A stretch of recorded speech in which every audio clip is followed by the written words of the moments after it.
Elementary botany. इस पुस्तक का विमोचन हुआ था 1813 में और इसी पुस्तक में APD कैंडोले ने टैक्सोनॉमी शब्द दिया था।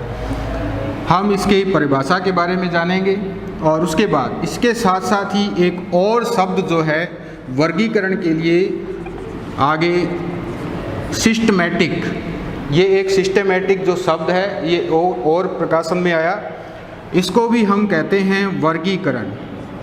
लेकिन दोनों शब्दों में और इनके दोनों के अर्थों में थोड़ा सा अंतर है। वैसे जो आधुनिक समय के वैज्ञानिक हैं ये इन दोनों शब्दों का एक ही अर्थ लगाते हैं जिसको हम वर्गीकरण कहते हैं, लेकिन वास्तव में देखा जाए तो टैक्सोनॉमी और सिस्टमैटिक में थोड़ा सा परिभाषा के तौर पर कुछ अंतर है। वो अंतर मैं आपको बता देता हूँ क्या है।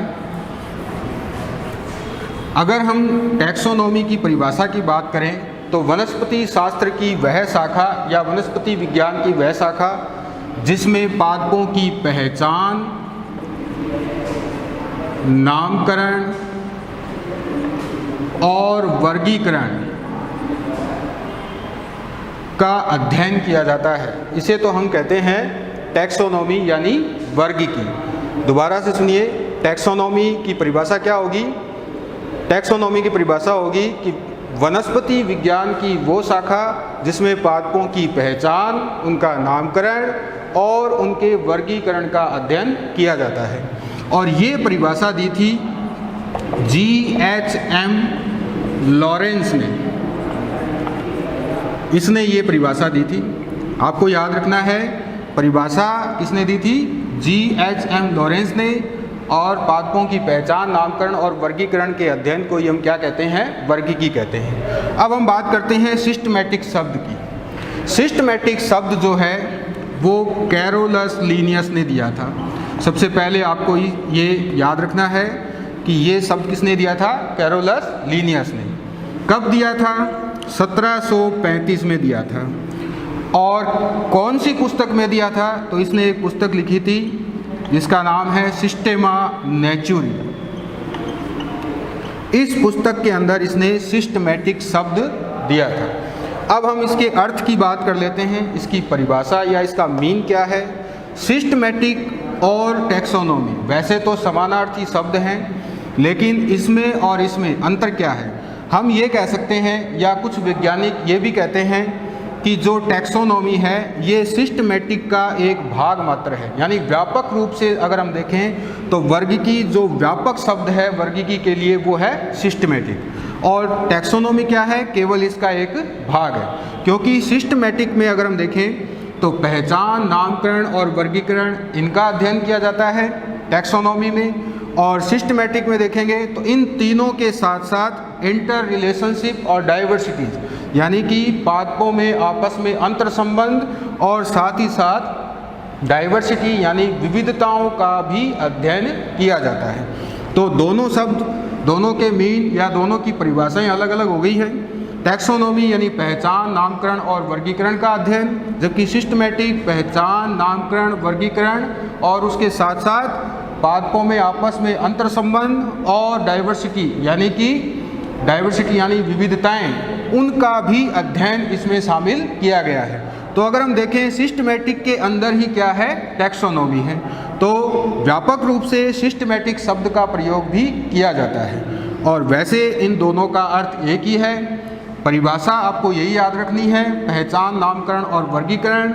और सिस्टमैटिक की परिभाषा अगर आपसे पूछ ले तो टैक्सोनॉमी ऐसे मत बताना, ऐसे नहीं बताना है कि टैक्सोनॉमी इसका एक भाग है। आपको इसको व्यापक रूप से बताना है, पहचान, नामकरण और वर्गीकरण के साथ ही पादपों में इंटर रिलेशनशिप यानी कि अंतर संबंधों और डाइवर्सिटी यानी कि विविधताओं का भी अध्ययन किया जाता है। तो ये दोनों अपने हो गए। इसके बाद हम थोड़े से इतिहास की ओर चलेंगे। ये वैसे इतिहास ही है, थोड़ा सा और इसको हम देखेंगे कि इसमें और नई जानकारियाँ क्या हैं। वर्गीकरण हम कैसे करते हैं और कौन कौन सी तरह के वर्गीकरण हैं। पुराने समय में क्या होता था कि पादपों में लोगों में ये भ्रांतियाँ थी कि पौधों की आकृतियाँ जो हम मनुष्य हैं उनसे मिलती जुलती रहती हैं। तो पौधों को उनकी आकृति के आधार पर नामांकित किया जाता था, उनको नाम दिया जाता था, और ये कयास लगाए जाते थे कि इस पौधे से मनुष्य के इस रोग का इलाज होता है। जैसे आपने सुना होगा लीवर वर्ट यानी ये कहते हैं मार्केंसिया को, ये एक ब्रायोफाइट है।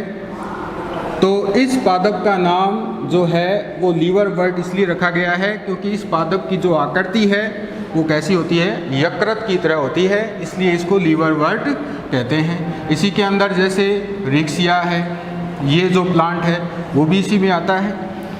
तो ये तो भ्रांतियाँ थी, सिर्फ लोग अपनी भ्रांतियों रीति रिवाजों के अनुसार कुछ नाम रख देते थे। बाद में आवश्यकता ये महसूस हुई कि किसी पादप का जब हम उसकी स्टडी करते हैं, उसके बारे में जानकारियाँ जुटाते हैं, उनकी जानकारी हम लेते हैं, तो हमें उसके नाम के बारे में पता होना चाहिए, एक प्रारूपिक नाम, और उसके साथ साथ ही पौधों के बारे में, उनकी विविधताओं के बारे में भी हमें पता होना चाहिए। तो इसलिए हमें टैक्सोनॉमी की आवश्यकता महसूस हुई। तो वर्गीकी वैसे तो हम देखें तो 3 प्रकार से मानी जाती है सामान्य तौर पर। एक तो होता है नेचुरल क्लासिफिकेशन, दूसरा आता है इसके अंदर आर्टिफिशियल क्लासिफिकेशन,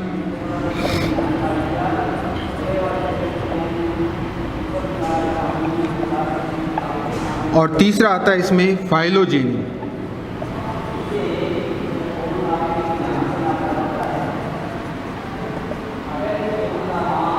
अब तीनों में अंतर क्या है? पुराने समय में जितने भी क्लासिफिकेशन या वर्गीकी के अंतर्गत जो वर्गीकरण दिए गए हैं वो आते हैं प्राकृतिक वर्गीकरण के